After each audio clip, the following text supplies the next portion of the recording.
Oh, c'est vrai, tu es bon. Toi, tu es même bonbon. Vraiment, tu vas me pardonner parce qu'on m'a montré quelqu'un qui est aussi bon que toi. Hein? Vous ne le connaissez pas? Oh, les filles éternelles font les merveilles!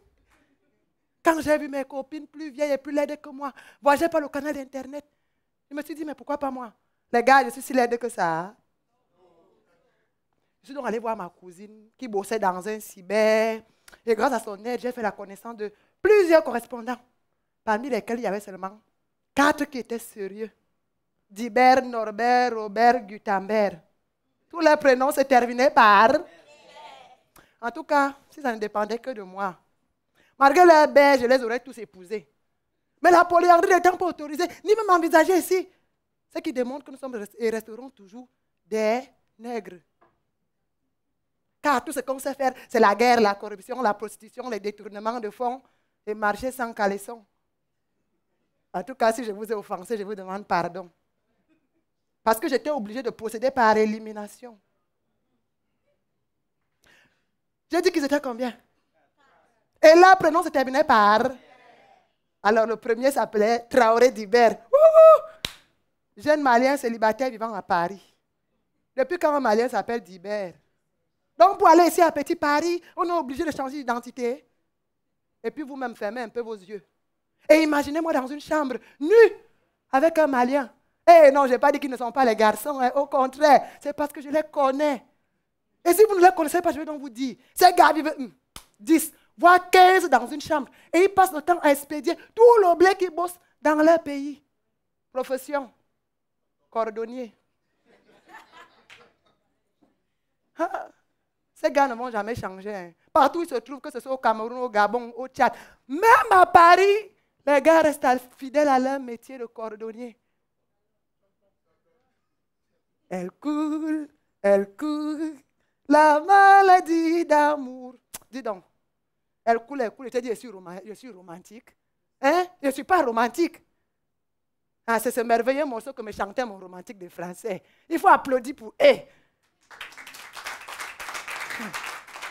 Ah, ces Français, je les aime, mais ils m'énervent. Je n'ai pas dit d'aller les dire, hein? Ils m'énervent. Avec les soi-disant colonisations, où ils sont venus apprendre à écrire, à lire, Poire, Berlin, A, B, C, D. Et vous-même, vous me faites pisser.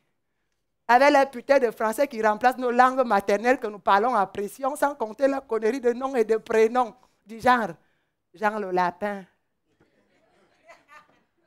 Dominique de Villepin, Giscard le Destin. Le mien s'appelait Norbert le Crétin. Et ce n'était pas un petit crétin, hein, c'était un gros crétin. 45 ans, à un instant de divorce, ayant pour ambition de venir vivre ici en Afrique. Mon Dieu, comme le monde est à l'envers.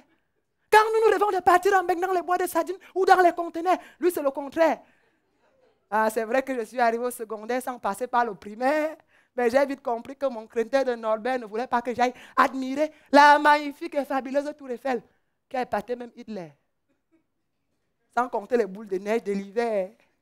Ah, événement, oh, oh, oh, yeah, événement, oh, oh, oh, Dida sauvé.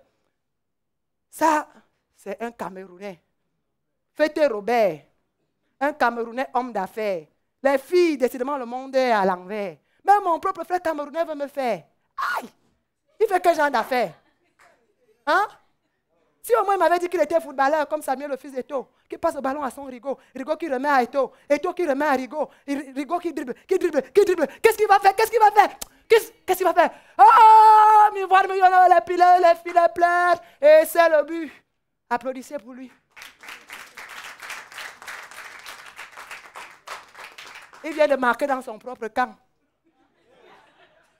J'allais le choisir sans regarder derrière, car c'est ce qui passe sur le marché. Chaque famille rêve d'avoir un genre footballeur. Or, il y a quelques années de cela, il suffisait seulement qu'une femme s'amuse avec son mari. En lui disant, chérie, je suis enceinte de 2 jours. Et celui s'est transformé en échographe. Chérie, ça c'est un garçon. C'est un garçon, oui, ce sera même un jumeau. Un jumeau, jumelle. Non, ce sera un garçon. Et ce sera un grand footballeur. Il sera un grand footballeur. Ah. Pourtant, hein, quand un enfant s'amusait seulement avec son père en lui disant, papa, oui, fiston. Papa, oh. Oui, vas-y, fiston. Quand je serai grand, hein, je serai un grand footballeur. Et celui-ci recevait tout sortes d'injures. Imbécile, me dit, chien, vaut rien, élan, zazadam. Moi, ton père, je te mets à l'école pour devenir médecin. Pour me soigner quand j'aurai le sida ou le choléra. Ou encore, avocat, pour me défendre quand je veux corrompre le peuple. Footballeur. Ton football là donne quoi à qui? Hein? Oh, le troisième. Gutenberg. Le seul qui portait le nom de mon pays, hein, un jeune Allemand âgé de 75 ans. Veuf, édenté, sur une chaise roulante. Et puis quoi? Le blanc, c'est le...